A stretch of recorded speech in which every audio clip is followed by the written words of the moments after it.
I don't feel tardy. Yeah, time to take you to school.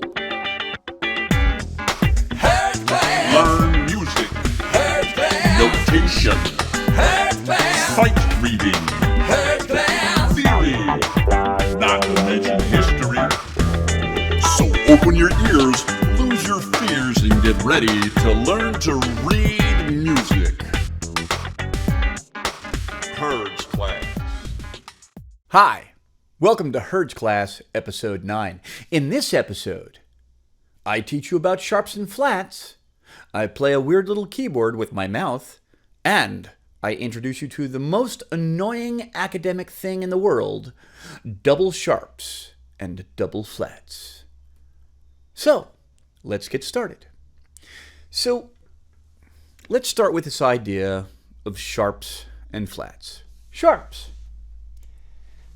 Mr. Hurd, that's tic-tac-toe. No. Mr. Hurd, that's a hashtag. Hashtag sharp. No. In music, that's a sharp. No, Mr. Hurd, that's the number sign. No, that's a sharp. You can see it's tilted a little bit. What it means is, whatever note you're playing, go up a half step. Okay? Flat. Weird looking little B. It means whatever note you're playing, take it down a half step. All right. So let's start with a couple of ideas. If you're dealing with written answers, if you're taking a paper and pencil test, and I said, here, look at this staff. What note is this? You would answer, that's a G sharp, and you would write it G sharp sign, or G hashtag, G number sign.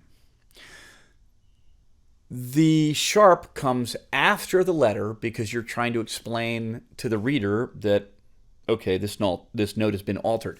But when we're reading on music, when we're reading a score, when we're reading open score, it turns out the sharp or flat has to come before the note, because if it didn't, well, we'd play the note and then we'd be, we missed it, and then you'd have to change it.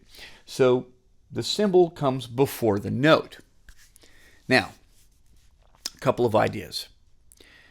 Sharps and flats are good for one measure, or they're good for an entire score if they're in the key signature. And as we go further into what are keys and how does the circle of fifths work, we will introduce this idea of key signatures, and we will help you understand when and how to play in different keys.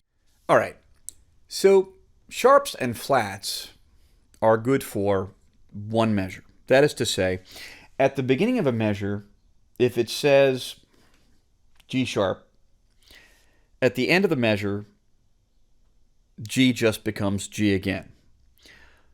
So, unless it's in the key signature, it's only good for one measure. Now, if you have a situation where there's a sharp and a natural in the same measure, this is called a natural sign. A natural sign looks a lot like a lightning bolt, if you will, and it blasts away the idea of the sharp or flat and brings you back to that natural note on the staff. Okay, let's start with this idea of scales. All right, I've got a melodica here.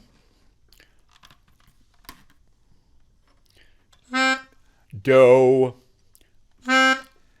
Now, we've learned that in the physical world, we've got this overtone series, and that led us towards this system.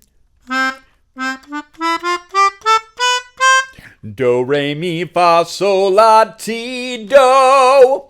But it turns out, when you get deep, there are these color tones, these other tones that allow you to play in different keys or bend things in the key you're in. So, if I play this,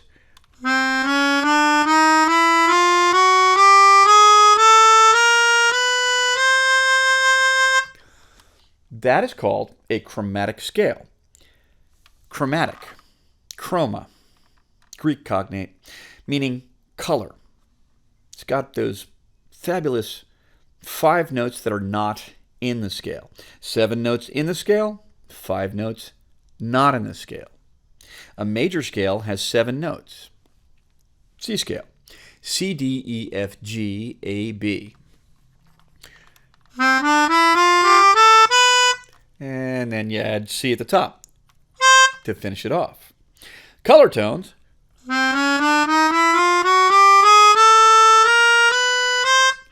Do, D, Re, Re, Mi, Fa, Fi, Sol, Le, La, Te, Ti, Do, Do, Ti, Te, La, Le, Sol, Fi, Fa, Mi, Me, Re, Di, Do.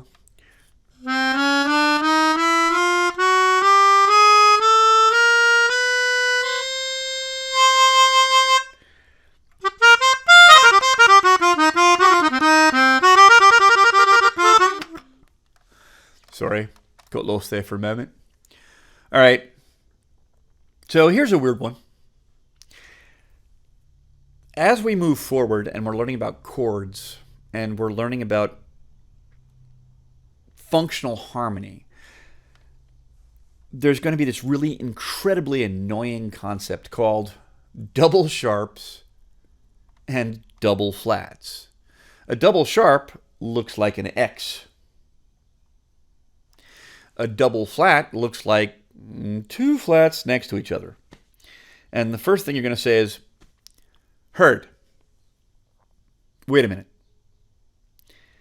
I know there's these notes. I know there's like regular notes. There's natural notes. There's sharps. There's flats. But so you're saying there's double sharps and double flats. So for example, if I said, yeah, it's a D double flat. Wait, you're like, D.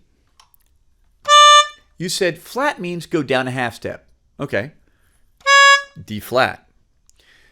D flat. D, D flat. So D double flat would be go down 2 steps.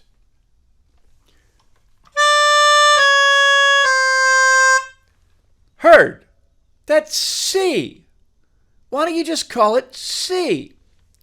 And the answer is, you're not ready to know that yet, which is a really annoying answer, but there it is. What's going to happen is as we unravel functional harmony and we learn how chords are built, triads, 7th chords, we're going to realize this concept of tertian harmony, harmony based on thirds, is based on every other letter.